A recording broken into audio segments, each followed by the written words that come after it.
প্রবাল আবার পিয়ানোর সামনে গিয়ে বসল। টুংটাং করে একটা সুর বাজাতে লাগলো। তার ভাবভঙ্গি দেখে বেশ বোঝা যায় দেবাশিসকে দেখে সে খুশি হয়নি।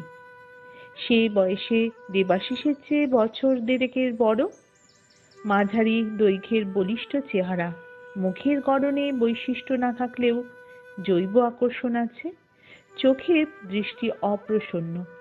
কিন্তু তার চেহারা যেমনই হোক, সে ইতিমধ্যেই গায়ক হিসেবে বেশ নাম করেছে।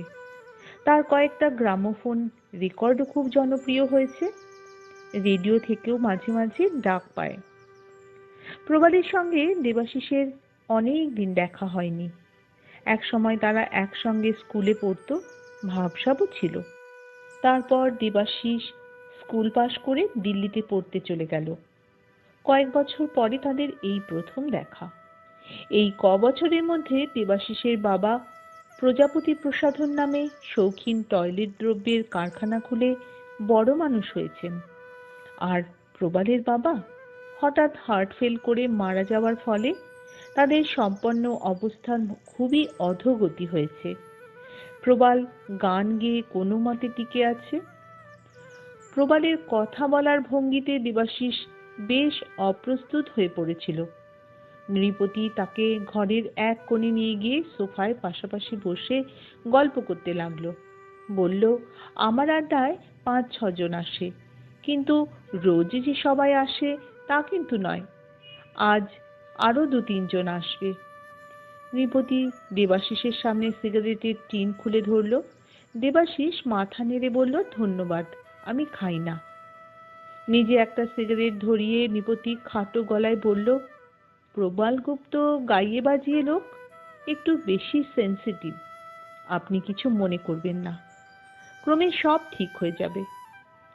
এই সময় বাইরে থেকে একটি যুবক সদর দরজার সামনে এসে দাঁড়ালো। সিল্কের লম্বা প্যান্ট ও বুশ কোট পরা, সুগঠিত সুদর্শন চেহারা, ধারালো মুখের আভিজাত্যের ছাপ। বেশ দৃঢ় চরিত্রের ছেলে বলেই মনে হয়, 24-25। তাকে দেখে নৃপতি বলল, এই যে কপিল, এসো পরিচয় করিয়ে দিই। এ হচ্ছে কপিল বোস, আর এ দেবাশিস ভট্ট। নমস্কার প্রতি নমস্কারের পর কপিল বলল, নৃপতিদা, তোমার টেলিফোনটা একবার ব্যবহার করব? রাস্তায় আস্তে আস্তে একটা জরুরি কথা মনে পড়ে গেল। হ্যাঁ হ্যাঁ, নিশ্চয়ই। কপিল পাশের ঘরে চলে গেল। নৃপতি বলল, কপিল ছেলেটা বড় ভালো, বাপ অগাধ বড় মানুষ, কিন্তু ওর কোনো বদখেয়াল নেই। লেখাপড়া শিখেছে, টেনিস বিলিয়ার্ড খেলে দিন কাটায়, রাত্রিরে দূরবীন লাগিয়ে আকাশের তারা গোনে। কেবল একটি দোষ, বিয়ে করতে চায় না। প্রবাল হঠাৎ পিয়ানো ছেড়ে এসে উঠে দাঁড়ালো। নৃপতির দিকে তাকিয়ে বলল, আজ চললাম নৃপতিদা। দেবাশিসকে সে লক্ষ্যই করল না। নৃপতি বলল, চললে? এত সকাল সকাল? রেডিওতে গাইতে হবে বুঝি? কাগজে যেন দেখেছিলাম আজ রাত্রে তোমার প্রোগ্রাম আছে। প্রবাল বলল, প্রোগ্রাম আছে, কিন্তু গান আগেই রেকর্ড করা হয়ে গেছে, আমাকে স্টুডিওয় যেতে হবে না, আমি বাসায় যাচ্ছি। নৃপতি বলল, বাসায় যাচ্ছ? তোমার বউয়ের খবর ভালো তো? প্রবাল উদাস স্বরে বলল, তোমাদের বলিনি নৃপতিদা, বউ মাসখানেক আগে মারা গেছে। হার্টের রোগ নিয়ে জন্মেছিল। ডাক্তারেরা বলে 12-14 বছর বয়সের মধ্যেই এই অপারেশনটা না করলে এই রোগে কেউ 21-22 বছরের বেশি বাঁচে না। আমার শ্বশুর রোগ লুকিয়ে মেয়ের বিয়ে দিয়েছেন। আচ্ছা, তবে চললাম। নৃপতি ও দেবাশিস স্তব্ধ হয়ে রইল। স্ত্রী মারা গেছে, অথচ আড্ডার কাউকে কিছু বলেনি। আপন মনে পিয়ানো বাজায় আর চলে যায়। নৃপতি জানত প্রবালের স্ত্রীর মরণাত্মক রোগ, কিন্তু খবর শুনে হঠাৎ তার মুখে কথা জোগালো না। এই সময় কপিল পাশের ঘর থেকে ফিরে এসে তাদের কাছে দাঁড়ালো। সে প্রবালের কথাগুলো শুনতে পায়নি। তার দিকে তাকিয়ে বলল, বেশ তো পিয়ানো বাজাচ্ছিলে, চললে নাকি? একটা গান শোনাও না। প্রবাল তীব্র বিদ্বেষ ভরা চোখে তার পানে চেয়ে রুদ্ধ স্বরে বলল, আমার গান বিনা পয়সায় শোনা যায় না। পয়সা খরচ করতে হয়। কপিল এরকম কড়া জবাবের জন্য প্রস্তুত ছিল না। সে একটু হকচকিয়ে গেল। তারপর সামলে নিয়ে হেসে বলল, পয়সা খরচ করে যদি গান শুনতেই হয় তাহলে তোমার গান শুনবো কেন? তোমার চেয়ে অনেক ভালো গাইয়ে আছে।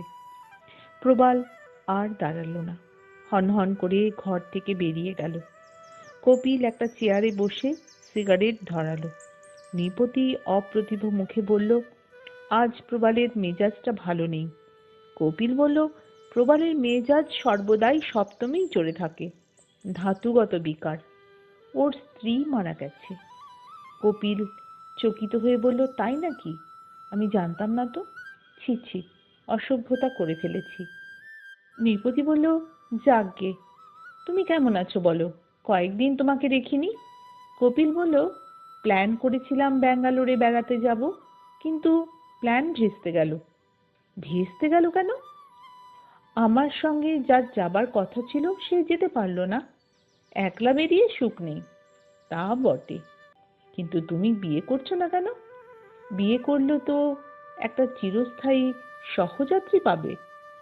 কপিল হেসে উঠল, থিয়েটারি কায়দায় বাহু প্রসারিত করে বলল, কবি বলেছেন, হব না তাপস নিশ্চয়ই যদি না মেলে তপস্বিনী। আমি কবির দলে। নৃপতি বলল, কিন্তু শুনেছি তোমার বাবা তপস্বিনী জোটাবার ত্রুটি করেননি। গোটা 50 সুন্দরী তপস্বিনী দেখেছেন, একটিও তোমার পছন্দ হলো না?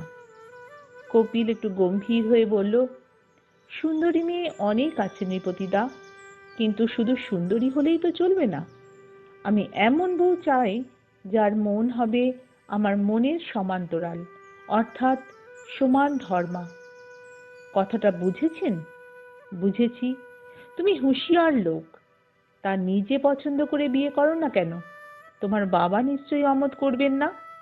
কপিল হেসে বললেন, সেই চেষ্টাতেই আছি। তারপর সকলে মিলে কথাবার্তা বলতে লাগলো। দেবাশিস এতক্ষণ কেবল শ্রোতাই ছিল, এখন সেও কথাবার্তায় যোগ দিল। দেবাশিসের পূর্ণতর পরিচয় শুনে কপিল বলল, আরে তাই নাকি? আপনি প্রজাপতি প্রসাধনের প্রোডাক্টস? আমরা যে বাড়ি শুদ্ধ আপনার তেল, সাবান, স্নো, ক্রিম ব্যবহার করি, তা একদিন আপনি ছিলেন কোথায়? দেবাশিস বলল, এখানেই ছিলাম, কিন্তু নৃপতিবাবুর সঙ্গে আলাপ ছিল না। আরো খানিকক্ষণ গল্প স্বল্প হলো। চাকর এসে ছোট ছোট পেয়ালায় কফি দিয়ে গেল। ক্রমে 8টা বাজলো। নৃপতি বলল, আজ বোধহয় আর কেউ আসবে না। দেবাশিস বলল, আজ উঠি। কপিল বলল, এরই মধ্যে? আমাদের আড্ডা 9টা, 9:30 পর্যন্ত চলে। দেবাশিস হেসে বলল, আবার আসবো। নৃপতি জিজ্ঞেস করল, কাল আসতে পারবেন? দেবাশিস বলল, আচ্ছা, কাল আসবো। প্রবালের অসামাজিক ব্যবহার সত্ত্বেও নৃপতির আড্ডাটি তার বেশ ভালো লেগেছিল। 6:30টার সময় নৃপতির বৈঠকখানায় গিয়ে দেবাশিস দেখল প্রবাল পিয়ানোর সামনে বসে চাবির উপর আঙুল বোলাচ্ছে। কপিল এবং আরেকটি ছেলে তক্তাপোশের পাশে বসে পাঞ্জা লড়ছে। নৃপতি অন্য একটি যুবক পাশাপাশি বসে গল্প করছে। নৃপতি তাকে হাত তুলে ডাকলো। দেবাশিস কাছে গেলে নৃপতি বলল, বসুন এখানে, পরিচয় করিয়ে দিই। দেবাশিস ভট্ট, আর ইনি বিজয় মাধব মুখুজ্জে। বিজয় হচ্ছে অধ্যাপক বংশের ছেলে, সম্প্রতি সংস্কৃত কলেজে এমএ করেছে, অধ্যাপনার কাজ খুঁজে বেড়াচ্ছে। দেবাশিসের পূর্ণ পরিচয় নৃপতি আগেই বিজয়কে দিয়ে রেখেছিল, আর পুনরাবৃত্তি করল না। বিজয় উৎসুক চোখে দেবাশিসকে দেখতে লাগলো। নৃপতি তাদের মাঝখান থেকে উঠে পড়ে বলল, তোমরা গল্প করো, আমি একটু আসছি। বিজয় দেবাশিসের দিকে একটু ঘেঁষে বসলো। বলল, এক পাড়াতে থাকি, একদিন পরিচয় হয়নি, কি আশ্চর্য বলুন দেখি। চেহারা দেখে দেবাশিসকে তার পছন্দ হয়েছিল, দীপার উপযুক্ত বর। যদিও কলকাতা শহরে পাশাপাশি বাস করেও আলাপ পরিচয় না হওয়াতে আশ্চর্য কিছু নেই। তবুও দেবাশিস হাসি মুখে বলল, আশ্চর্য বই কি। এইভাবেই নৃপতির লাহার বাড়িতে সন্ধ্যার আড্ডায় দেবাশিস প্রতিদিন আনন্দ সহকারে যোগদান করত এবং প্রফুল্ল মনে বাড়ি ফিরে যেত সভা ভঙ্গ হলে। কিন্তু প্রবাল তাদের সঙ্গে কোনো রকম যোগাযোগ করত না। সে নিজের মনে টুংটাং করে পিয়ানো বাজিয়ে চলে যেত। এইভাবে কয়েকটা দিন কাটার পর একদিন রবিবার সকালবেলা বিজয় তার বাবা নীলমাধব এবং নৃপতি দেবাশিসের বাড়িতে দেখা করতে এলো। দেবাশিস তাদের খাতির করে নিচের তলায় বসবার ঘরে নিয়ে গিয়ে বসাল। তারপর নকুলকে চায়ের হুকুম দিল। বিজয় মাধবের বাবা নীলমাধব মুখুজ্জে অতিশয় গম্ভীর প্রকৃতির লোক। তিনি আগে বিজয়ের মুখে দেবাশিস সম্বন্ধে সব কথা শুনেছিলেন এবং তত্ত্ব তল্লাশ নিয়েছিলেন। পাত্রটিকে সৎপাত্র মনে হওয়ায় তিনি এখন স্বচক্ষে দেখতে এসেছেন। তিনি দেবাশিসকে উত্তম রূপে নিরীক্ষণ করলেন এবং নৃপতির দিকে ঘাড় নেড়ে সন্তোষ জ্ঞাপন করলেন। ইতিমধ্যে চা এসে পড়েছে। নৃপতি চা খেতে খেতে নিপুণভাবে বিয়ের প্রস্তাব তুলল। নৃপতি ঘটকালির দিকে বিশেষ দক্ষতা আছে। আধ ঘন্টার মধ্যে বিয়ের ব্যবস্থা পাকাপাকি হয়ে গেল। দেবাশিসের ঠিকুজি কোষ্ঠী ছিল না, তাই জ্যোতিষের জোটক বাদ দিতে হলো। নৃপতি বলল, দেবাশিস, দীপাকে তোমার অপছন্দ হবে না জানি, তবু একবার দেখা দরকার। আজ বিকেলে আমি এসে তোমাকে এদের বাড়িতে নিয়ে যাব, কেমন? দেবাশিস সম্মত হলো। বলা বাহুল্য, এই কদিনে নৃপতি ও দেবাশিসের ঘনিষ্ঠতা তুমি ও নৃপতিদার পর্যায়ে নেমেছে। সেদিন অপরাহ্নে নৃপতি এসে দেবাশিসকে দীপাদের বাড়ি নিয়ে গেল। বৈঠকখানা ঘরে আসর হয়েছিল। আড়ম্বর কিছু নয়। টেবিলের মাঝখানে ফুলদানিতে একগুচ্ছ ফুল, তক্তাপোশের ওপর মখমলের আস্তরণ এবং মোটা তাকিয়া।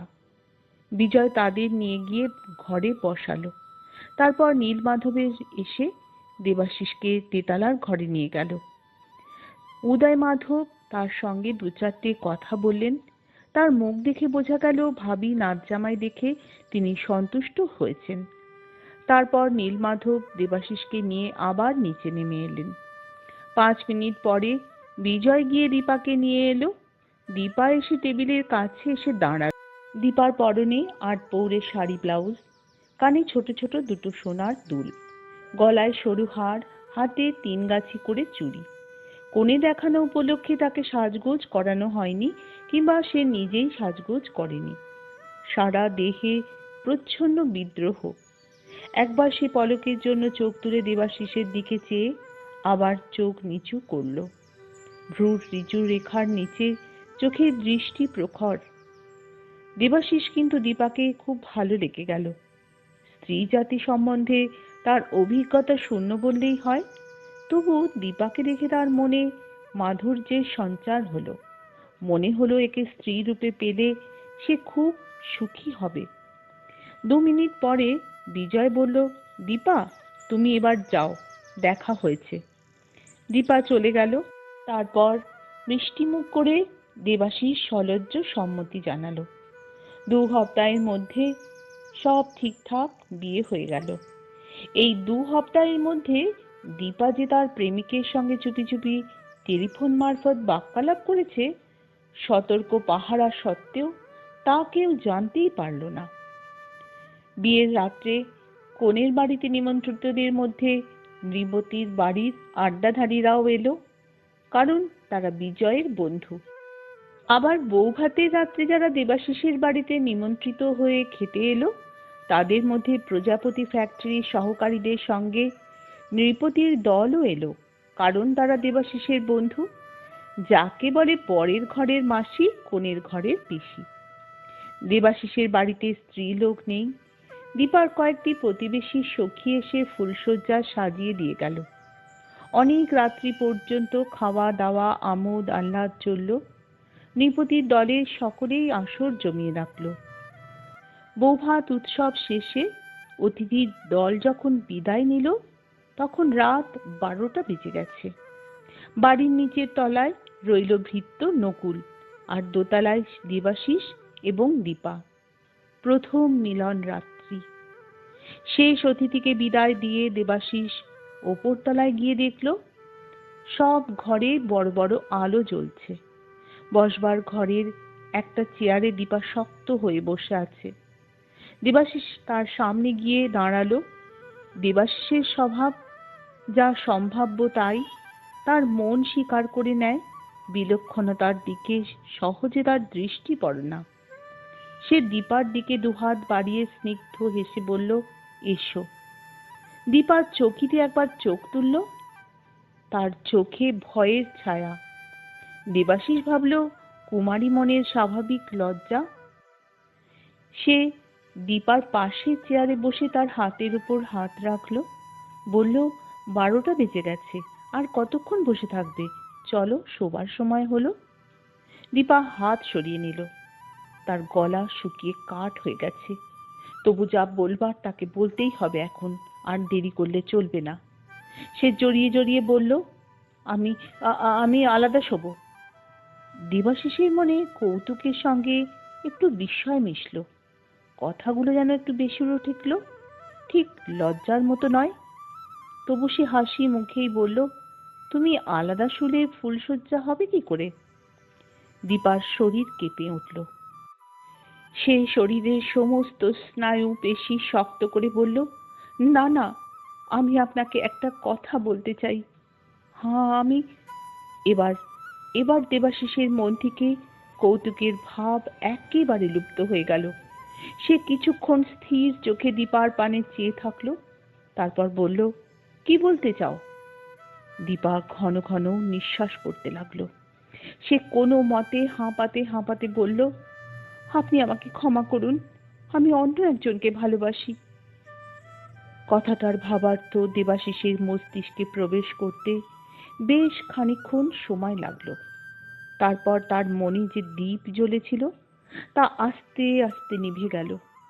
তার মনে হলো ঘরের উজ্জ্বল বৈদ্যুতিক আলোটাও যেন কমে কমে পিদিমের চেয়েও নিষ্প্রভ হয়ে গেছে। সে দীপার পাশ থেকে উঠে দাঁড়িয়ে শুষ্ক প্রশ্ন করল, তবে আমাকে বিয়ে করলে কেন?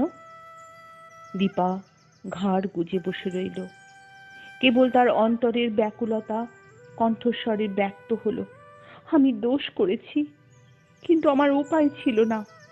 বাড়ির লোক জোর করে আমায় বিয়ে দিয়েছে। যাকে ভালোবাসো তাকে বিয়ে করলেই পারতে। জাত আলাদা, তাই। জাত? একটা কঠিন হাসি দেবাশিসের মনের মধ্যে হিল্লোলিত হয়ে স্থির হলো। তা এখন কি করা যেতে পারে? এরপর এরপর দীপা কি তার প্রশ্নের উত্তর দিতে পেরেছিল? কি বা হয়েছিল দুজনের মধ্যে? জানতে হলে বন্ধুরা আগামীকালের সজারুর কাঁটা গল্পের 5ম পর্ব গল্প পাঠ শুনতে হবে। ততক্ষণ তোমরা শুনতে থাকো আমার আজকের সজারুর কাঁটা গল্পের 4র্থ পর্ব।